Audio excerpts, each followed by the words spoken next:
if you don't take action, there's no shot, right? I think that that's the number one thing that I see with people that they could change that would really change their trajectory. Welcome to the Wealth Strategy Secrets of the Ultra Wealthy podcast, where we help entrepreneurs like you exponentially build wealth through passive income to live a life of freedom and prosperity.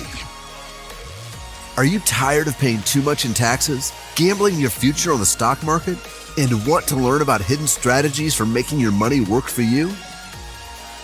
And now your host, Dave Wolcott, serial entrepreneur and author of the best-selling book, The Holistic Wealth Strategy.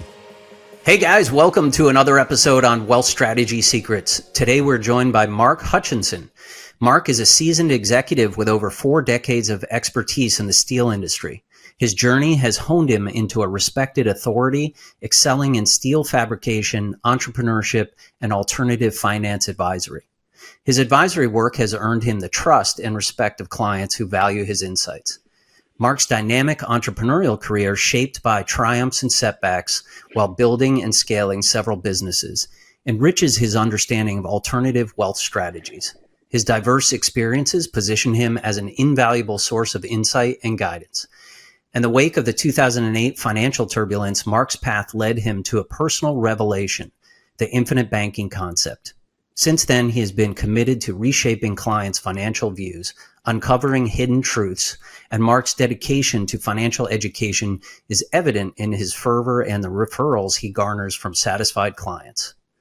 Mark, welcome to the show. Thank you, Dave. Welcome. I'm glad to be here. Always fun to talk to you.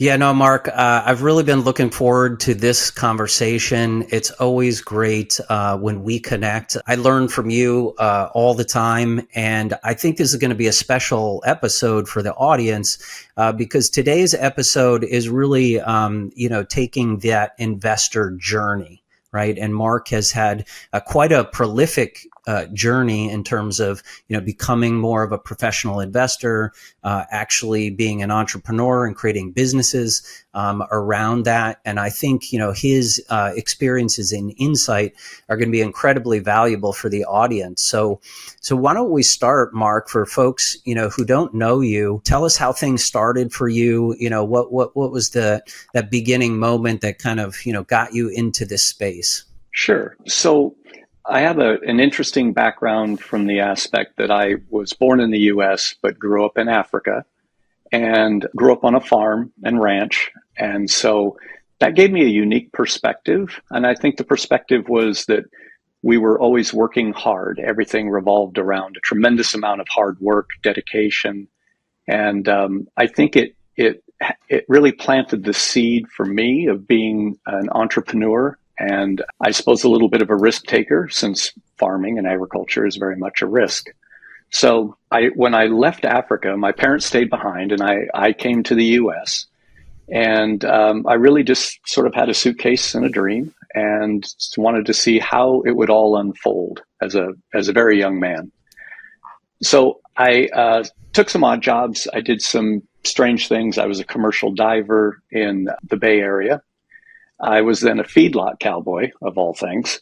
And then that job just didn't pay enough to basically keep me from sleeping on a floor. So I found a job as a welder fabricator. And that's kind of where things changed for me, because I figured that I could weld, certainly from the farm. And so I took that job, and then one thing led to another. Over a period of about 2 years, I kept growing inside of that company, did a lot of interesting things, a lot of work in Pebble Beach, 17-mile drive, working for celebrities. And I thought, Dave, I can do this myself. So I broke out on my own, started a company, and that company grew over a period of 13 years into a sizable steel fabrication and erection company in California. But along the way, having no formal education in business, there were some stumbling blocks. And one of them came in a very interesting way, and I think shaped also my career going forward from that point. And it was about 1990, and I was given a contract, or was issued a contract from the state of California, and it was to seismically retrofit part of the US 101 Central Viaduct that went down into San Francisco. And it was the first contract of its kind to repair the portion of the freeway that didn't collapse in the 1989 Loma Prieta earthquake. So I knew that in order to do that job, I had to do something different. And I knew that my success was tailored to creating a piece of equipment that was required to do the work that we had to do. But the piece of equipment didn't exist. So after I was awarded the contract, I leased a 40,000 foot building in addition to the steel fabrication plant that I had, and started to create this piece of equipment. And about a month and a half into a 6-month project, which was the duration, with very substantial 6-figure liquidated damages per calendar day, I was kind of at a point where I was in real trouble. So I was either going to make it or I was going to fail right then, right there. We were on the edge of finalizing this design, couldn't get it to work, kept making iterations of this design. Finally, we finally got the breakthrough that we needed, and it worked. And so in the period of about 4 weeks, we had made up the month and a half behind in schedule and went up about 5 weeks ahead of schedule. So it was absolutely, it was just life-changing at that point. So at that point, I knew that I was going to have success and stood to make millions of dollars on this contract. And about, it couldn't have been a week after that, I got a phone call, and they said, you're not going to believe this. I think the state's going to put this contract on hold. What do you mean they're going to put it on hold? We could have an aftershock and the freeway could collapse. So we have to repair this freeway. And wouldn't you know it, a couple days later, it came through, written notification that the contract had been terminated for convenience. Now, to the best of my knowledge and my lawyer's knowledge, that was the first time the state of California had ever used that clause.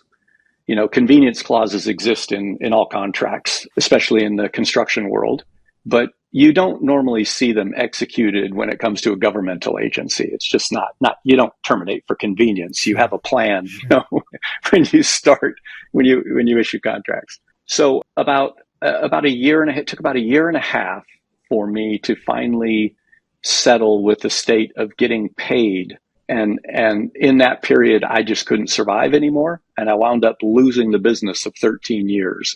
And that was really an eye-opening experience for me, because I realized at that moment that things could change in an instant, things that are completely out of your control. And I was basically just drugged down that path for that year and a half of trying to get paid and slowly releasing little bits and dribs and drabs, because they're in control. And so that was really a game changer for me professionally. Yeah, sure. It's interesting how these defining moments in our career, whether you have a particular career in W-2, or you're an entrepreneur, how these things at the time seem so monumental, and they are, but we can actually grow the most from these types of experiences. So next question for you, Mark, was, how did this defining moment really shape your view? Is that what propelled you to get into investing? And what was your next course of action? Yeah, those are great questions. I think what happened at that point for me was that I had always been focused on building the business. And I know professionally in my work now with with my clients, I have a lot of business owners as clients, and they're very, very focused on investing in themselves, right? So everything is about investing in yourself and your business and building that business. It's not in the markets and playing and trying to do all these, outside things. It's focused on yourself, because you're betting on yourself, you believe in yourself, and that's where I was. So I was just 100% building my business. When the loss of the business occurred, two things happened. One, I stumbled with my personal confidence, and I thought, who's going to hire me? No one would want me. I mean, I've been self-employed basically my adult life at that point.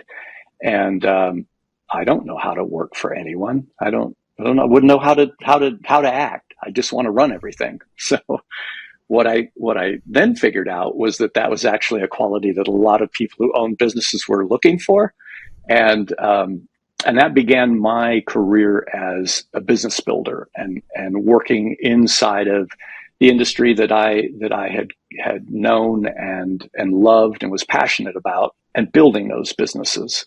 But along with that came this component of investing where, well, what do I do now? Right? I mean, I'm grinding all day long, building businesses, but typically everything goes into, at that time, that was really where 401ks were starting, to become the mode. Prior to that, businesses gave you a pension and those types of things. So I started getting into a pretty heavy dose of market equity exposure. So that's really where I stayed focused for quite a long time. And it served me well, but I think that, knowing what I know today, that's not what I would do ever again, right? It's because we become smarter the more we know, obviously. So I think what really was an eye opener for me were the market events that had transpired throughout my career to that point, sort of leading up to 2008. And when you look at those, it's, starts with Black Monday. I think then we had the Gulf War, we had the dot-com bubble in 2000, we had September 11th, we had the global currency crisis, the European crisis. When you look at all of those that have transpired, it just seemed to me like it was 3 steps forward, 1.5 steps back, or even 2 steps back, depending on what the timing was. So I knew that as I was working through my career and having more and more exposure to these events, that I had to find something else. So that was, I think, my big revelation for me. Interesting. Yeah. That was your last straw moment. And I can definitely, that resonates with me and probably a lot of other folks. I mean, having gone through, back to 2000.com, I mean, you name it, all of these things. And I think what's at the heart of that, a lot of people don't really talk about as much, but it's actually having control, and trying to have a sense of control over your financial freedom, your destiny and things like that. And I felt like, it was just like going to the casino, being completely exposed into the equity markets. And, typically when something happens wrong, like, you want to adjust, you want to make something happen. Right. But you just have, no control there. So, so that's pretty interesting that you were able to make that shift. And then, so have you refined an actual wealth strategy that you're leveraging today?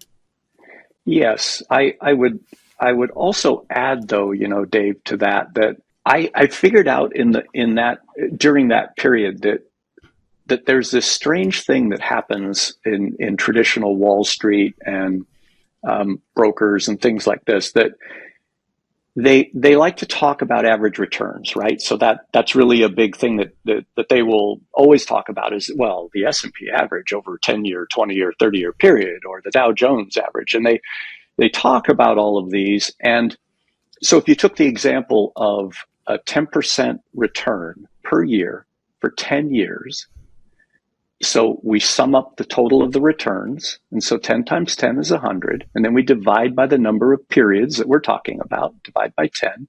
That is an average 10% return. I think we can all agree on that, right?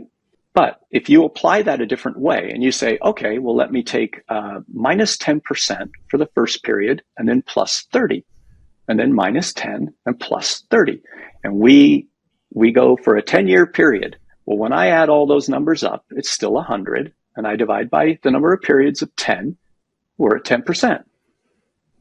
The problem with that whole logic is that when you take $1 million account and you compound it at 10% per year for 10 years, that's like $2.59 million. If you do the second iteration, which I just said of the minus 10 plus 30, that 10% average return is actually about an 8.17% return. And why? Because of volatility. And volatility, any volatility, negatively impacts the return. So while they would take that sum and tell you you had a 10% rate of return, that 10-year period, the difference between those $2 million accounts is $400,000.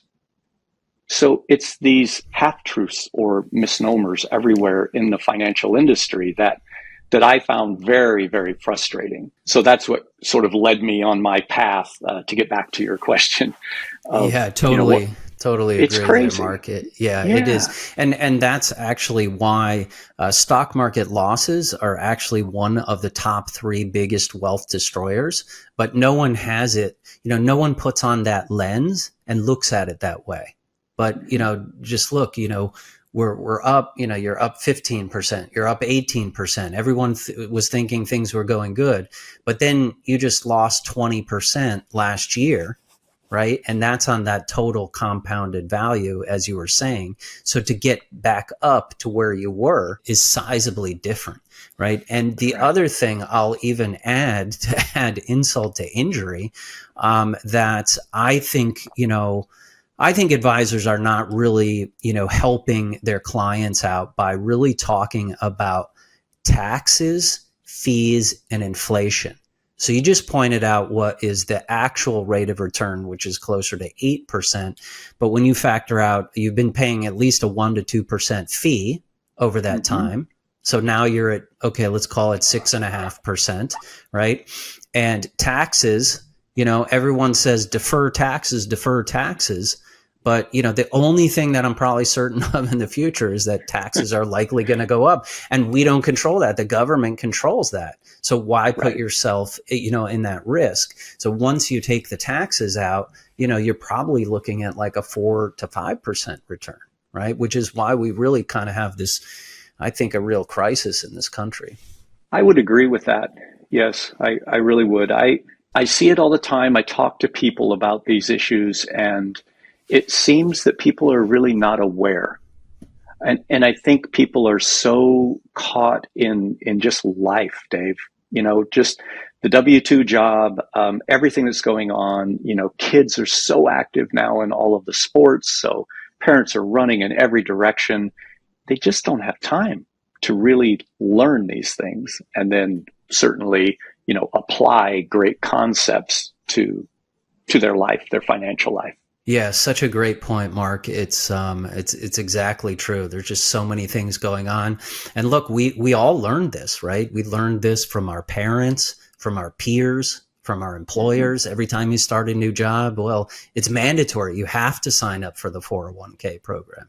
And they're giving you, and that's the other thing, they kind of, sucker you in by saying, hey, we're going to give you a free match of whatever points it is. But you should still do the math and look at the net income of what you're going to get, even though they're saying it's free money. I'm getting, free points here, right?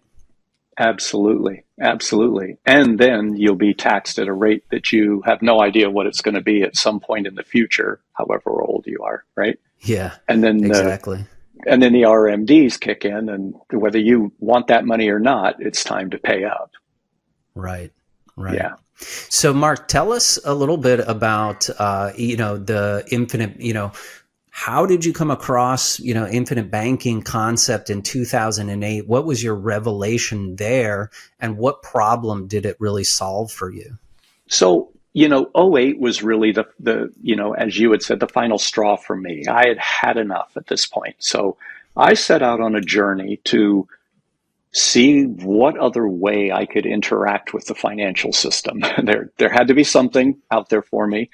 And I stumbled into this letter called, it was an advisory letter called the Palm Beach Letter. And they were talking about this thing called Income for Life, the IFL. And the way that they did it was they just it came out in dribs and drabs. So it took me a good probably 6 or 7 weeks to get enough information fed to me that I could then, go out on my own and go, what are these guys doing? I can't wait for 6 months for you to tell me what this really is. So I got enough information, and then I discovered what we call, the infinite banking concept, IBC. When I figured out what this was, oh man, I went down the rabbit hole, Dave. It was bad. So I tried to figure out everything I could about this, and I wanted to be a part of it. I had to get my capital deployed because there were just too many things that were resonating with me. Too many things that in my past years of working and investing, it was like pouring salt on wounds. So what struck me, though, about this was that I have dealt with a lot of insurance professionals in my life, in my own business, other businesses. I've always been insured as an executive in all the companies that I've been involved in. And not one person had ever said anything to me about this, which means they probably didn't know about it.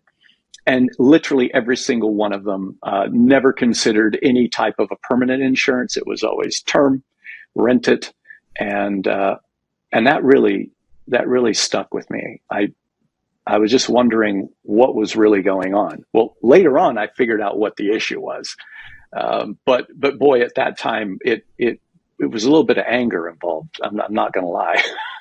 Yeah. It just didn't. So what do you think the issue is, Mark? I think the issue is training. So the insurance companies train agents to sell products in a very specific way, and they just do not expose them to something like IBC. Their most profitable products are not permanent.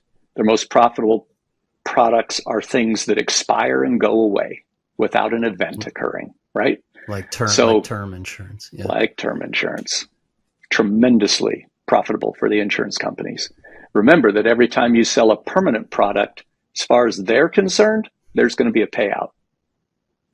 Just the way the product is structured. What if everything you thought you knew about investing was wrong?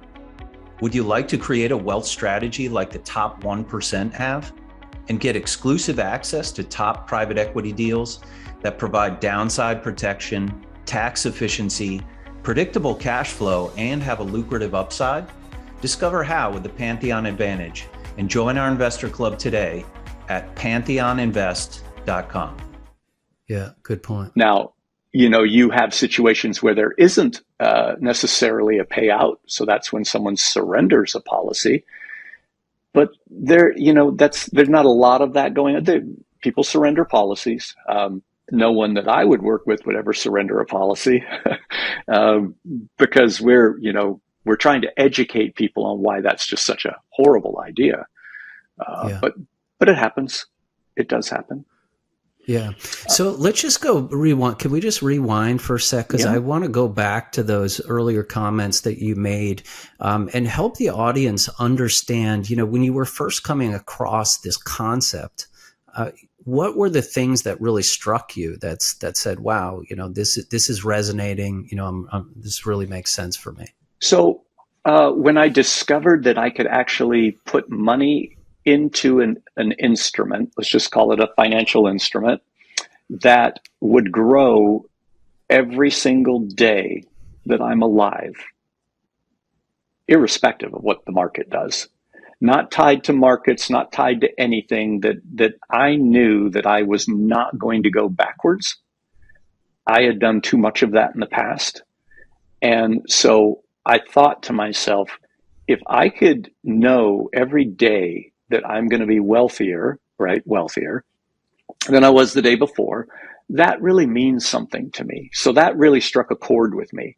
And then as I started to understand like how the actual product could be utilized and all of the what I call living benefits of these products and properly structured, I was just blown away that you could take a policy loan and then go invest that somewhere else at a higher rate of return. So in essence, your money is kind of working in two places at the same time.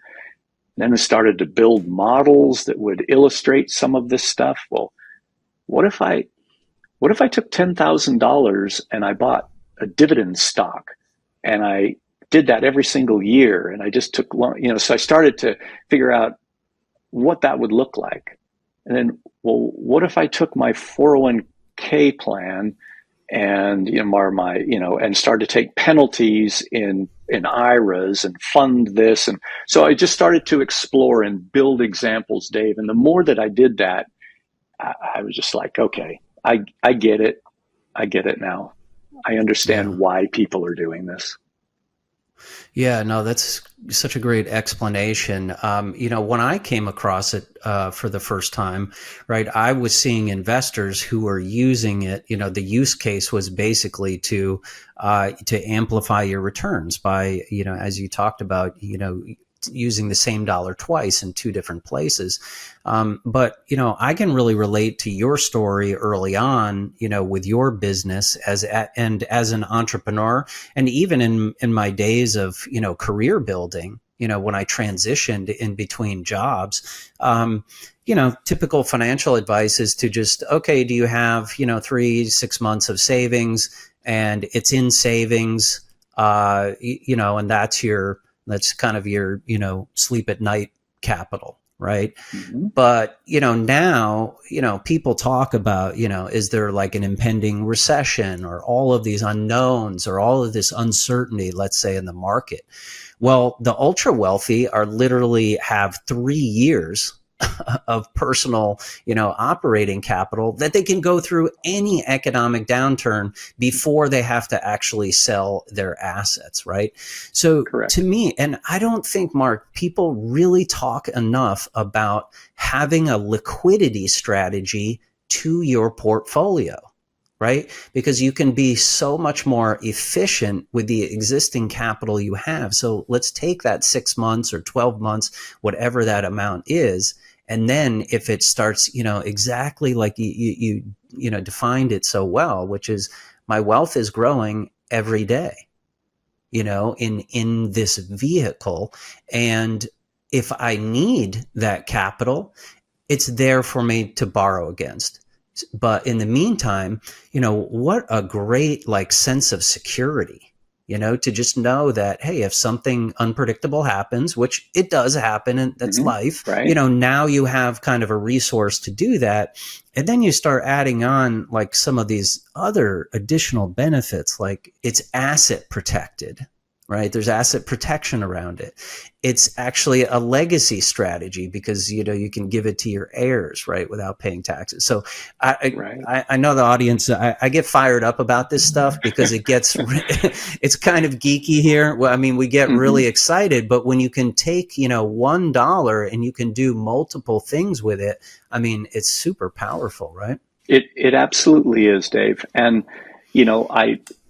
when I talk to clients who are in these products, and I'm working with them, and they'll have a large real estate portfolio that they're investing in and using policy loans to fund the real estate, and I hear comments like, "I can sleep at night, Mark. I can sleep at night knowing that if something, heaven forbid, happens to me, all my real estate's paid for.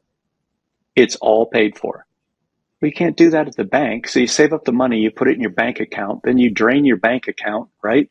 And then you go buy the real estate, and then something happens. Well, maybe if you had some term insurance, that might help.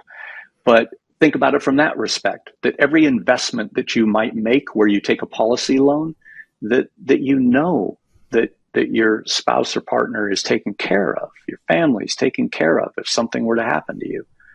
That's powerful stuff, and I just don't think that people really understand.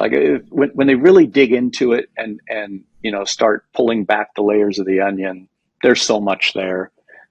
And I understand why a lot of advisors don't want people to get into these types of products. There's a lot of bad rap about them. And I understand. And I was going to ask that. Why do you think that is from your perspective? So I think it's all about assets under management. I realize there's a lot of advisors who are fee based. That seems to be more and more the deal out there. But regardless, they'll place products, but they really want you in the markets. That's where they want you. Yeah. I mean, it's clear. It's absolutely clear that they want you in the markets because that's where all the action is for them. Yeah, I think that's honestly the primary thing. I think honestly, though, Dave, a part of it is a lack of understanding as well that hangs in there. And there are commission structures with life insurance. And at the end of the day, everybody has to be paid for their time and their expertise.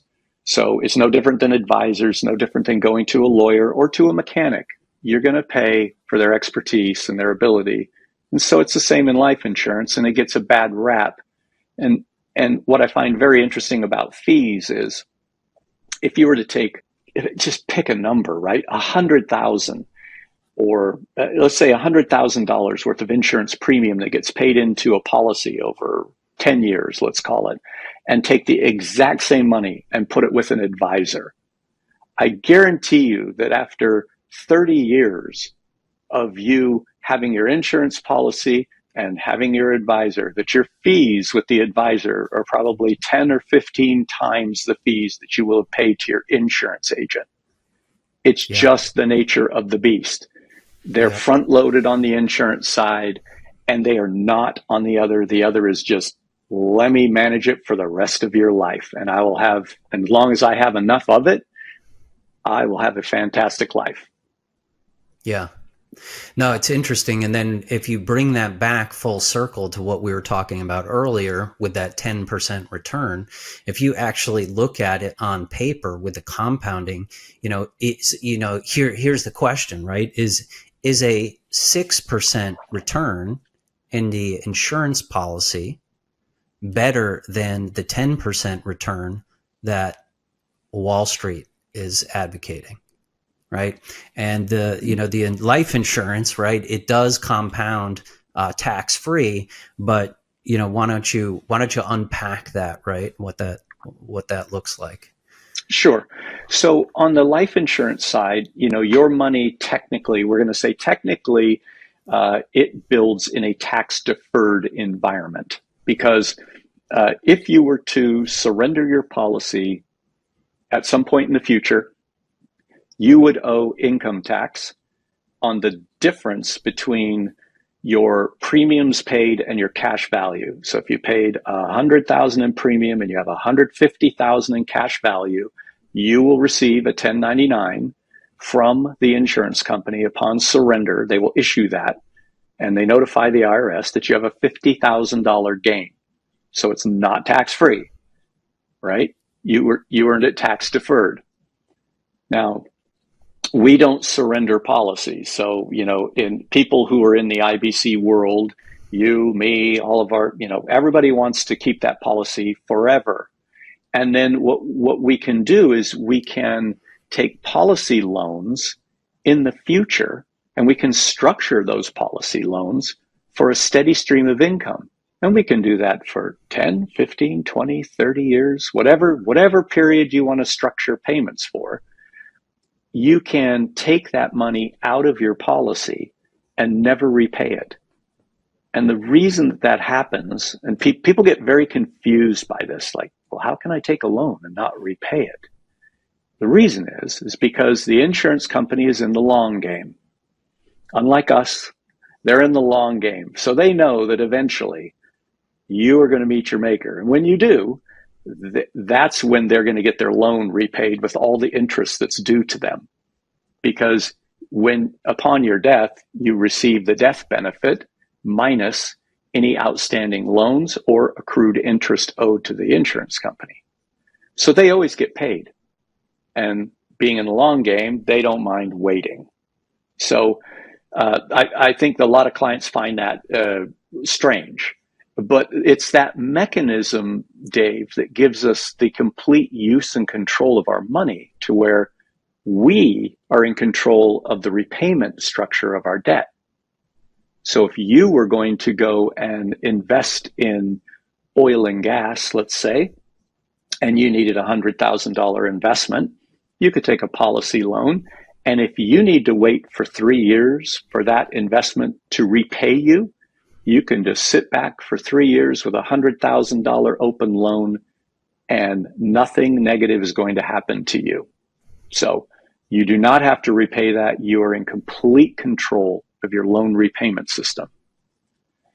We want you to be an honest banker, right? If we're going to use the word banking, we want you to be honest because it's in your best interest to always repay those loans because we need them in the future, right? If we're going to have a retirement strategy where we're going to pull some capital, take loans, and give ourselves a stream of income in retirement.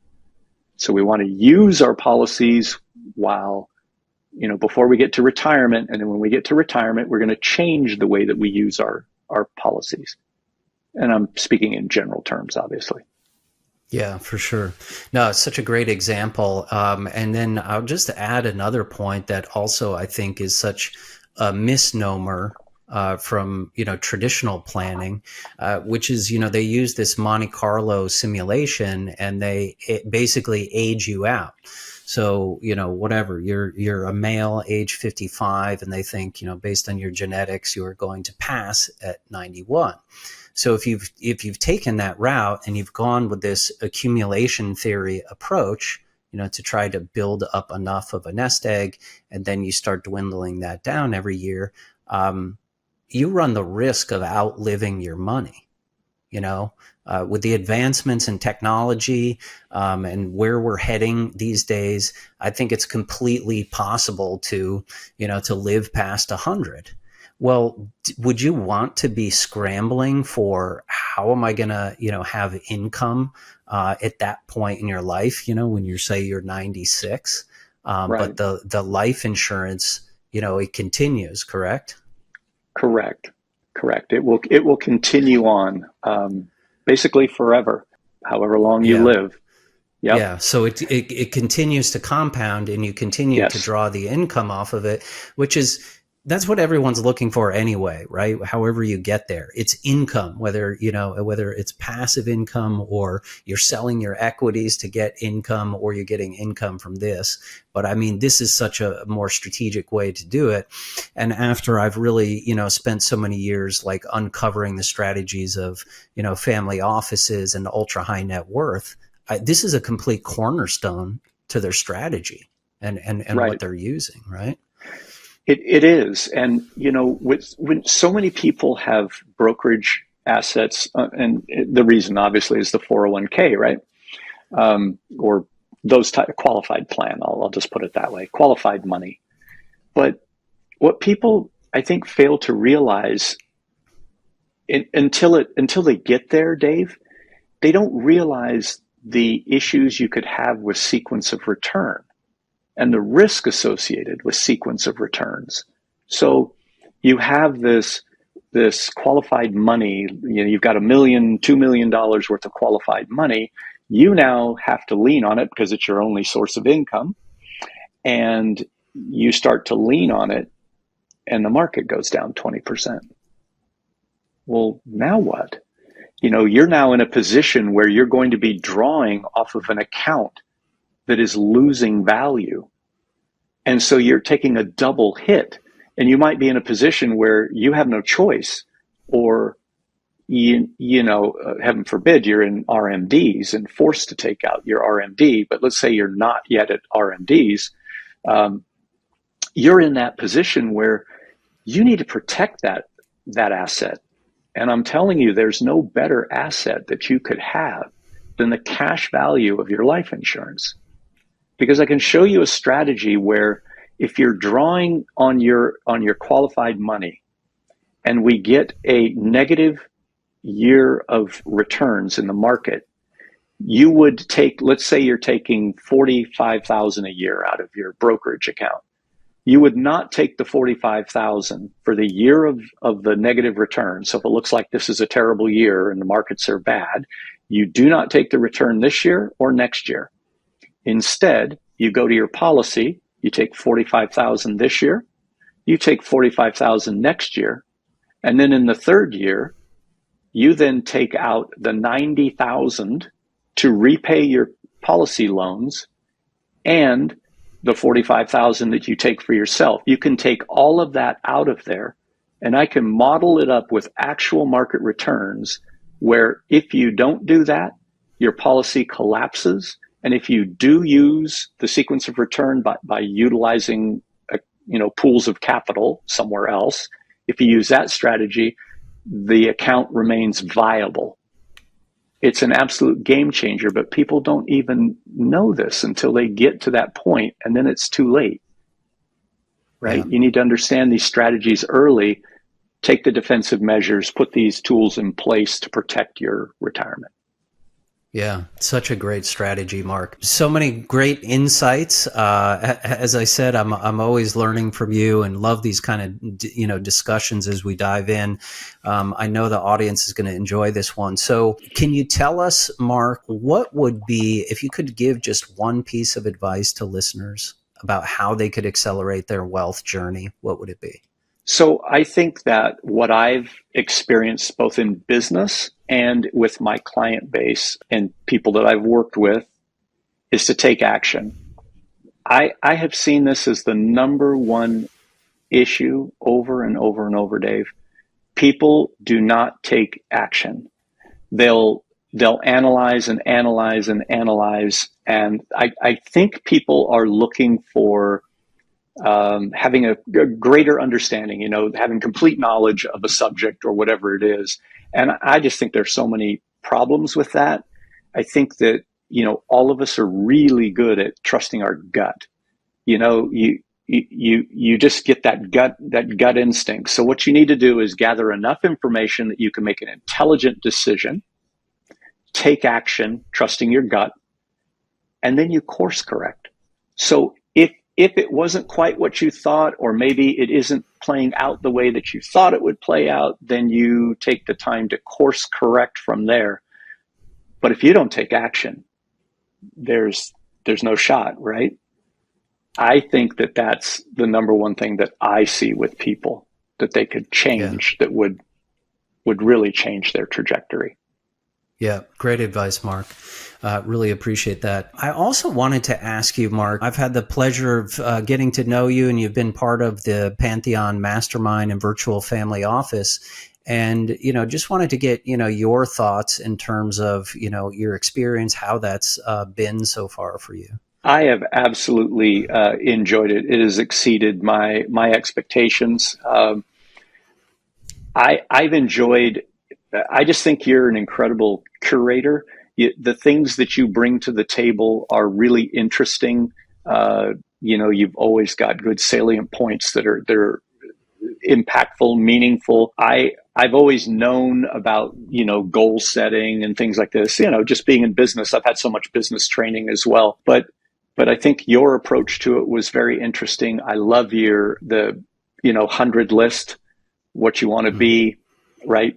What you want to have, who you be, right? do, and have, yeah. Be, do, and have, yeah. The be, do, and have. Yeah. Wow, what you learn so much by doing these things, and I wouldn't know these things without having come across this, and I find it incredibly valuable, and I'm very grateful, actually, very grateful that our paths have crossed. We've come to know each other, and that we've come into each other's lives. Yeah, really appreciate that, Mark. And I think, it kind of ties, for me, this kind of ties a little bit to what you were saying is, people struggle with actually taking action. And I think part of that reason is because, look, as humans, we follow the pack. And 95% of the pack is putting their, capital into 401ks and IRAs, right? That's what they're doing. So when you talk about a new concept, I think it's, scary for people. They're like, wow, I got to do something completely against the grain. And so this was one of the reasons why I really wanted to, create this, mastermind and family office, is to, say that you're not alone. Right? We have, shared peers who are going through similar experiences where everyone says, that's an excellent idea, right? And look, look at the, experiences Mark has just shared, from his journey, and then that becomes inspirational to the whole group, as well as plugging into these advisors. I mean, I just can't talk enough about like some of the advisors that we've had that I've spent 20 years pounding my head, whether you need an attorney for something such as asset protection, you need a CPA. I've fired so many CPA firms like over the years. Nobody really gets all this stuff. But when you can kind of bring it all together, in one room, right, with like-minded people, it's just really amazing. So appreciate those thoughts, Mark. Really appreciate your time coming on to the show today. If people would like to reach out to you or connect, what is the best place they can reach out? Thank you, Dave. I've enjoyed it as well. Easiest way to reach me is livingbenefits@mail.com. It's mail.com.